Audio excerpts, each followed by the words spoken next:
Hello all, जय माँ लक्ष्मी, जय भोलेनाथ। दोस्तों, कैसे हैं आप सब लोग। आज के इस वीडियो का जो टॉपिक है वो मुझे किसी ने डीएम के क्वेश्चन में से नहीं, ये खुद से यूनिवर्सली मुझे ये बताया गया कि इस टॉपिक पे आज वीडियो बनानी है। और बहुत ही ज़्यादा अच्छी एनर्जी से ये क्वेश्चन मेरे को पता लगा है, मतलब आया है मुझे एक्सप्लेन करने के लिए।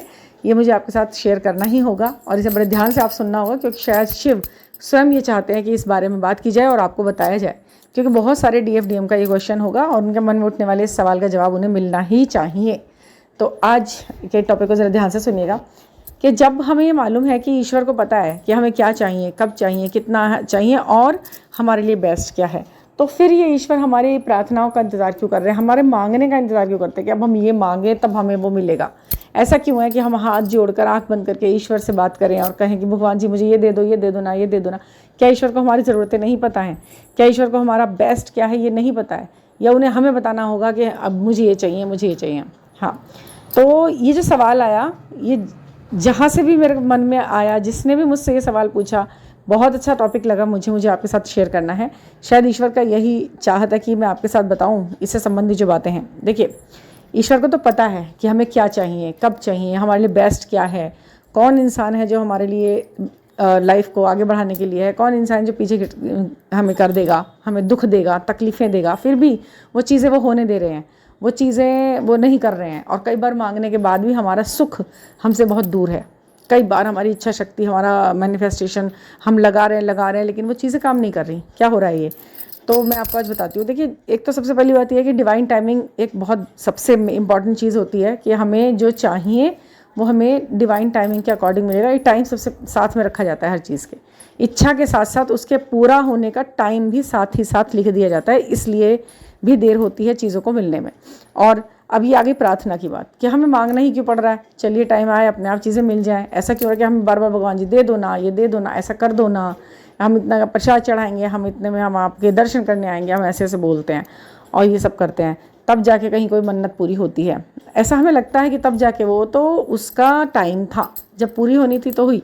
जो नहीं भी होते, बहुत से काम हमारे टाइम मतलब बहुत टाइम बाद होते हैं या नहीं भी हो जाते हैं, तो उसका क्या मतलब है? वो चीज़ें हमारे लिए नहीं थी, हमारी सिर्फ इच्छा शक्ति थी और वो हमें कुछ सिखाने आई थी। वो इच्छा शक्ति उत्पन्न होकर क्या ऐसी चीज़ें मांगोगे तो कैसे काम चलेगा? तो सबसे मेन कारण जो होता है ना प्रार्थनाओं का, कि ईश्वर आपकी प्रार्थना का इंतज़ार क्यों कर रहे हैं, इसके लिए ये मेन बात है कि ईश्वर को तो पता है क्या चाहिए, कितना सही है, क्या चीज़ बेस्ट है, लेकिन वो ये चाहते हैं कि आपको भी ये बात पता हो कि आपके लिए बेस्ट क्या है। वो उस आयाम तक आपको पहुंचा देना चाहते हैं, उस नॉलेज तक पहुंचा देना चाहते हैं कि आपको भी पता चले कि आपको चाहिए क्या असल में, किस चीज़ के लिए। मतलब वो आपको यहाँ तक लेके आना चाहते हैं कि काश ये मुझसे उस सही बात के बारे में बात करने आए जो इसके लिए बेस्ट है। यह भी मुझसे पता नहीं क्या मांग रही है, इधर से उधर की चीज़ें मांग रही है। आप याद रखो, ये सबके लिए है, जेंट्स हैं चाहे लेडीज़ हैं, कि आपने इससे पहले भी लाइफ में बहुत कुछ मैनिफेस्ट करने की कोशिश की होगी। बहुत कुछ इस जर्नी में आने से पहले बहुत कुछ मांगा होगा, बहुत कुछ चाहा होगा, सपने सजाए होंगे बहुत सी चीज़ों के, लेकिन बहुत कुछ मांगा होगा, बहुत कुछ चाहा होगा, बहुत से सपने सजाए होंगे, है ना। अपने हर स्टेज पर, हर एज स्टेज पर हम बहुत सारी चीज़ें सोचते हैं कि ये हो जाना चाहिए, अच्छा अब मैं ये प्रयास करने जा रही हूँ तो इसके प्रति मुझे ये रिवॉर्ड मिलना चाहिए, ये परिणाम हो इस चीज़ का। लेकिन हर बार वो चीज़ें हुई नहीं। क्यों नहीं हुई? क्योंकि वो बेस्ट नहीं थी, वो चाहते सही नहीं थी। वो इच्छाएँ हमारी जो अगर पूरी हो जाती तो आज हमारे पास बेस्ट चीज़ मांगने के लिए वो चीज़ कहाँ होती। सोचो, आप जो आप आज मांग रहे हो, इससे पहले भी कुछ जो मांगा था, अगर वो पूरा हो जाता तो आज आप ये जो मांग रहे हो इसको मांग पाते नहीं ना। क्योंकि आप सभी जानते हो कि आपकी लाइफ में लोग पहले भी आए हैं, बहुत लोगों से पहले भी आपका कुछ कनेक्शन रहा है, कुछ रिलेशन रहा है, या फिर कुछ भी रहा है, चाहे फ्रेंडशिप भी रही है, कुछ भी रहा है, तो उसमें भी आप बहुत इन्वॉल्व थे, आत्मीयता से जुड़े हुए थे। लेकिन अगर वो चीज़ पूरी हो जाती तो आज आपको अपना बेस्ट वर्जन कैसे में निकल के लाता, कैसे ये वो इंसान मिलता जो आपकी सोल का हाफ पार्ट है। आप इसे कैसे मैनिफेस्ट करने के लिए, किस मुंह से, सबसे बड़ी बात, आप किस मुंह से भगवान से खड़े होकर ये कहते कि मुझे ये दे दो, क्योंकि वो तो आपकी पहले भी पूरी कर चुके होते वो बातें जो आप पहले मांग रहे थे, उटपटांग बातें, है ना। जो चीज़ें थी, यानी कि जो हमारे लिए बनी हुई नहीं थी, हम उन्हें भी मांग रहे थे बचपने में, हमें पता ही नहीं था हम क्या कह रहे हैं। तो ईश्वर, जब हम जाते हैं हाथ जोड़कर बार बार कहते हैं उनसे और फिर वो कुछ नहीं कर रहे होते, तो हमें ऐसा लगता है कि इन्हें तो कुछ करना नहीं हमारे लिए। लेकिन ऐसा है नहीं, उन्हें करना है और वो करेंगे। और वो करेंगे कब? जब आपके लिए बेस्ट चीज़ का आपको खुद को नॉलेज होगी कि भाई मुझे ये चाहिए अब तो, और यही है वो चीज़ जो मुझे चाहिए थी, वो आपके मुंह से सुनना चाहते हैं, और वो जब आप कर पाएंगे, जब आप अपने आप को उतना अपलिफ्ट कर लेंगे, बेस्ट क्या है मेरे लिए ये जान पाएंगे। अब ऐसे तो एक छोटा सा मैं उदाहरण देती हूँ। हम किसी शॉप पे गए, ज्वेलरी शॉप पर, गोल्ड की रिंग्स देखी, बहुत सारी रिंग्स हैं लेकिन साइज़ ऊपर नीचे है, बड़ा छोटा है। हम जो सबसे खूबसूरत रिंग लग रही है हमें, उसे हमने हाथ में डाल के देखा तो वो हमारी उंगली में तो फिट नहीं आई, लेकिन उसका डिज़ाइन हमें बहुत अच्छा लग रहा है। हम कह रहे हैं यही लेनी है, यही ले लें, यही ले लें। तो वो जो या तो उसके रेट ऊपर नीचे होंगे, बहुत ज़्यादा होंगे, या जो भी है, या फिर उसका क्वालिटी अच्छी नहीं होगी। तो हम क्या सोचेंगे, यार पसंद आई, इतनी मुश्किलों से कोई चीज़ हमें पसंद आती है, पता नहीं है हमारे साइज़ की नहीं निकलती है, क्या है क्या नहीं है। तो भाई वो ऐसे ही है, वो तुम्हारे लिए नहीं है, उसका साइज़ ही अलग है, वो तुम पता नहीं क्यों उस पर लालायित हो रहे हो। अब सोच रहे हो साइज़ से एडजस्ट कर लेते हैं, चलो हम इसे ऐसे कर लेंगे, इसमें कुछ कर लेंगे, धागा लपेट लेंगे, ऐसे पहन लेंगे, कर लेंगे। लेकिन एडजस्टमेंट नहीं करना। ईश्वर कहता है कि आप खुद को इतना अपलिफ्ट करो कि अपने साइज़ की फिट चीज़ देख पाओ, ये this is the right one thing for me, यही है वो, जो यही वाली चीज़ है जो मेरे लिए सबसे सही है, वो तक पहुंच जाओ। इतनी नॉलेज हो आपको, अपनी उंगली में कुछ भी फिट करे दे रहे हो। वो चीज़ नहीं है कि चीज़ के हिसाब से खुद ऐसे कर लिया, नहीं, जो चीज़ सही है उसे पहचानो, तब आओ मेरे पास मांगने के लिए कि भगवान ये दे दो, ये दे दो, ये दे दो। और जब हम ऐसा करते हैं तब भगवान भी खुश होते हैं, और वो आपके अपलिफ्शन को पहचानते हैं कि अब हो गई है ये इतनी समझदार कि इसे पता है कि इसे क्या चाहिए, और अब ये अपनी सही चीज़ मांग रही मुझसे, है ना। अब उसके ऊपर भी क्या है, आप कहेंगे कि हम तो अपना ट्विन फ्लेम ढूंढ चुके, अब हम उसे मांग रहे हैं, वो भी नहीं मिल रहा। तो अब अभी तो केवल आपने पहला पड़ाव पूरा किया है, अभी आपने केवल वो चीज़ समझ में आई है कि जो आपकी है। अब उसे प्राप्त करने के लिए बहुत सारी चीज़ें और होनी चाहिए, आपके अंदर होनी चाहिए कि आप उसे संभाल सको, है ना। कोई भी रिलेशन, कोई भी चीज़ आई है, उसे संभालने के लिए आपको अपलिफ्ट होना पड़ेगा। अब उसके लिए क्या करना है, उसके लिए ये गाइडेंस होते हैं। इनर वर्क कैसे करना है, इनर वर्क वाकई में कोई चीज़ है या फिर आपके अंदर के खुद बदलाव हैं, आंतरिक बदलाव हैं आपके अंदर के। इनर वर्क नहीं है कुछ भी, ये है इनर चेंज।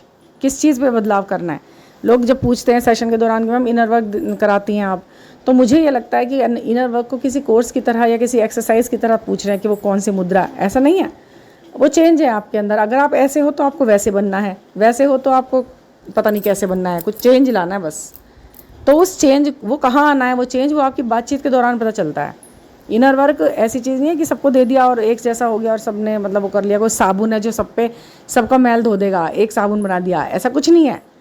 इनर वर्क नहीं है कुछ भी, कोई चीज़ एग्जिस्ट ही नहीं करती इनर वर्क नाम की इस दुनिया के अंदर। अगर मैं आपको सच्चाई बताऊं तो इस एक शब्द से आपकी दुनिया घुमा के रख रखी हुई है ना।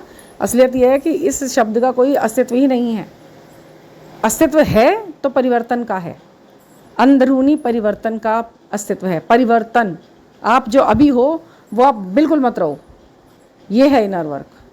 यानी कि आपके अंदर कुछ गड़बड़ियाँ हैं, कुछ कमियाँ हैं, उन्हें निकाल कर बाहर फेंकना ही पड़ेगा।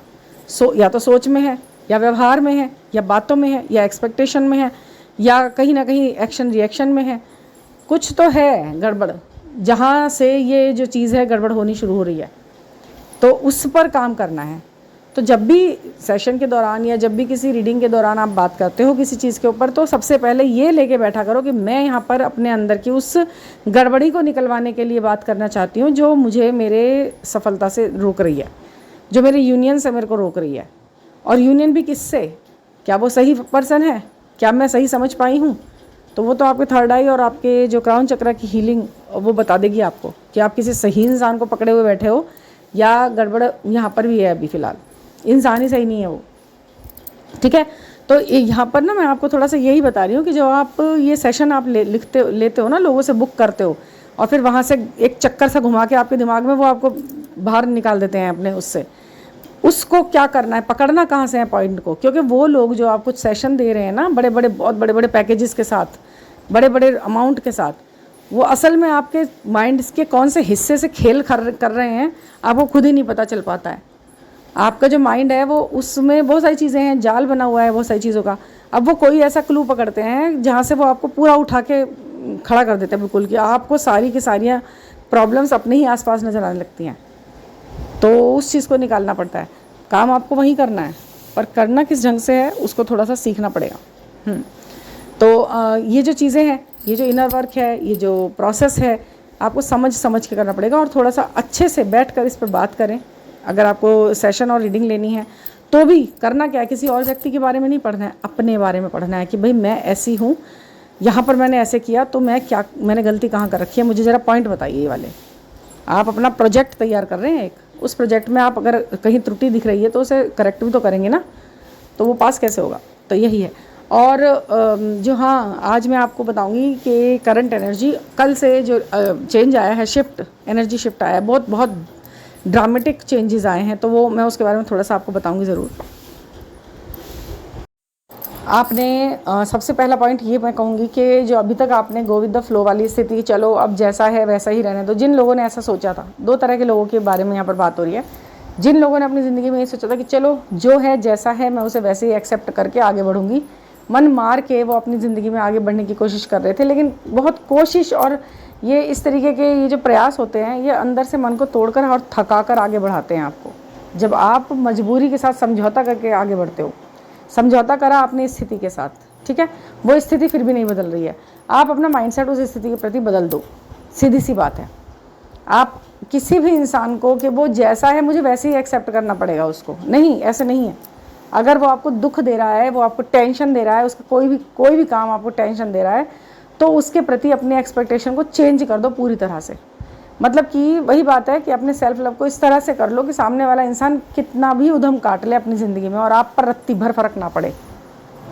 बस मैं ये नहीं कह रही भावनाएं ख़त्म कर लो, मगर अगर वो इंसान नहीं समझ रहा है, टस से मस नहीं हो रहा है किसी भी तरीके की चीज़ को लेकर, तो आप अपने एक्सपेक्टेशन का दरवाज़ा बिल्कुल बंद उस तरफ से, और वो सारी खुशियाँ आप अपनी तरफ से अपने किसी भी और काम से निकालो, मगर उस व्यक्ति से तो एक्सपेक्टेशन बंद कर दो बिल्कुल। आप यहाँ पर गो विद द फ्लो वाली स्थिति से आगे बढ़कर दूसरी वो आती है कि ठीक है अब बंद करो, इसको बंद ही कर दो, अब इससे कुछ सोचना कहना।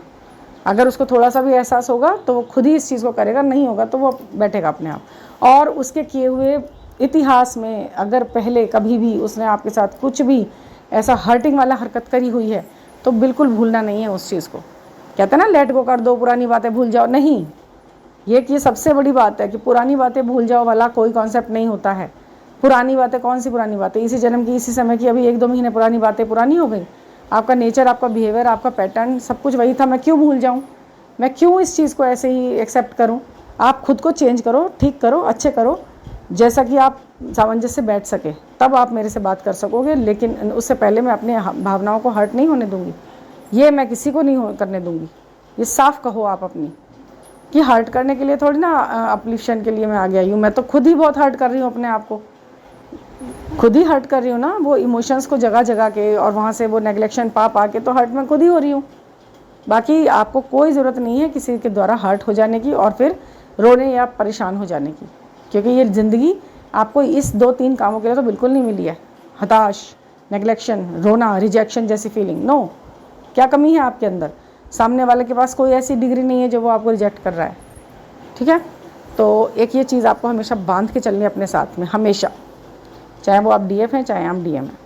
और बहुत सारी और चीज़ें हैं। और मानसिक अपलिफ्शन के लिए तो ज़रूर बहुत अच्छा रहता है जब आप पर्सनल रीडिंग के दौरान बातचीत करते हैं, तो करनी है। अगर आपको कोई बात कहनी है तो 9410671874 पर मुझसे कांटेक्ट कर सकते हैं। हम 1 to 1 बात करेंगे और एक अच्छा सा एक नज़रिया अपनी लाइफ के प्रति, अपनी लाइफ में होने वाली इवेंट्स के प्रति आप रखेंगे। कुछ नहीं है तो इतना तो होगा कि आपको एक वो होप मिलेगी जो आपको कुछ देने आएगी, ठीक है। आपको स्विच वर्ड, मंत्रास, न्यूमेरिक्स सब आपके अकॉर्डिंग काम करेंगे। तो इस कोशिश के साथ आप आगे बढ़ें। Thank you for listening and please subscribe the channel. आज थोड़ी सी एक बात अपने मन की मुझे आपसे कहनी है, वो ये है कि जो लोग चैनल को पसंद करते हैं, बातों को पसंद करते हैं, इतने अच्छे मैसेजेस लिखते हैं, उनके लिए तो दिल से ब्लेसिंग्स और धन्यवाद मेरे तरफ से है ही है। बहुत सारी ब्लेसिंग्स, बहुत सारा धन्यवाद आपके लिए है। लेकिन मैं ये देख रही हूँ कि मुझे अपनी वीडियोस को आगे थोड़ा भी आगे बढ़ाने के लिए बहुत एफर्ट डालने पड़ते हैं। हर रोज़ कुछ नया सोचना पड़ता है, हर समय कुछ नई बात लानी पड़ती है, बहुत दिमाग लगाना पड़ता है, बहुत सोच समझ के शब्दों का चयन करना पड़ता है। तथ्यपूर्ण बातें और तर्कपूर्ण बातों का जो मैं समावेश करके जो मैं वीडियो बना लेती हूँ, उसको मतलब आगे बढ़ाने के लिए बहुत ज़्यादा एफर्ट डालने पड़ते हैं। और मैं ये देख रही हूँ कि बहुत ही ज़्यादा बेतुकी चीज़ों को ऐसे हवा जैसे मिलती है ना, पंख की तरह उड़ती ही जाती हैं। इतने सारे व्यूज़ आते हैं, इतना अपलिफ्ट, मतलब उसको ऊपर ले जाते हैं। जो चीज़ें इस चीज़ के बारे में बहुत ही ज़्यादा मिसकॉन्सेप्ट क्रिएट कर रही हैं, उनको बहुत जल्दी हवा मिलती है। बेफालतू के झूठे सपने दिखाने वाले, बहुत ज़्यादा ही डेली की एनर्जी को इस तरह से डिस्टर्ब कर देने वाले लोगों की, उन चीज़ों को इतनी हवा मिलती है, इतने मतलब वो होती है, उन्हें कोई एफर्ट डालना भी नहीं पड़ता। और यहाँ हम इतना सब कुछ समझ के करते हैं, तो यहाँ पे क्वेश्चन तो यहाँ भी पुट कर लेते हैं लोग बाग, मतलब यहाँ इतना दिमाग लगा रहे हैं और वहाँ बिल्कुल दिमाग को बिल्कुल किसी खूंटी पे टांग कर उसे सुनते हैं और व्यूज़ दे देते हैं। ये चीज़ मुझे समझ नहीं आ रही कि इसका क्या कारण है, मुझे नहीं पता। यही लोग वो हैं जो ये सुन रहे हैं, वही वो लोग वहाँ हैं जो वहाँ सुन रहे हैं, वहाँ उनसे कुछ वर्ड नहीं निकलता और यहाँ पर ये इस तरह के क्वेश्चन भी निकालते हैं। तो थोड़ा सा लगता है कि हम क्या कर रहे हैं, किस दिशा में हमें काम करना है, या जो ये लोग हैं सुनना क्या चाहते हैं। इतना एफर्ट डालने के बाद भी थोड़ा मतलब वो देख कर थोड़ा हताशा सी हो जाती है कभी कभी। बट कोई बात नहीं, हम अपनी बात अगर 1000 लोगों से कहते हैं और उनमें से 100 लोग भी उसको सराह रहे हैं, तो इसमें भी मन खुश है कि चलिए कोई तो है जो समझ रहा है सच्चाइयाँ। तो ठीक है, थैंक यू। जो समझ रहे हैं उनके लिए थैंक यू। और प्लीज़ आप ही लोगों के सपोर्ट से आगे बढ़ेंगी ये वीडियो, और सपोर्ट तो चाहिए ही आप लोगों का। तो like, subscribe and please subscribe the channel. Thank you for listening.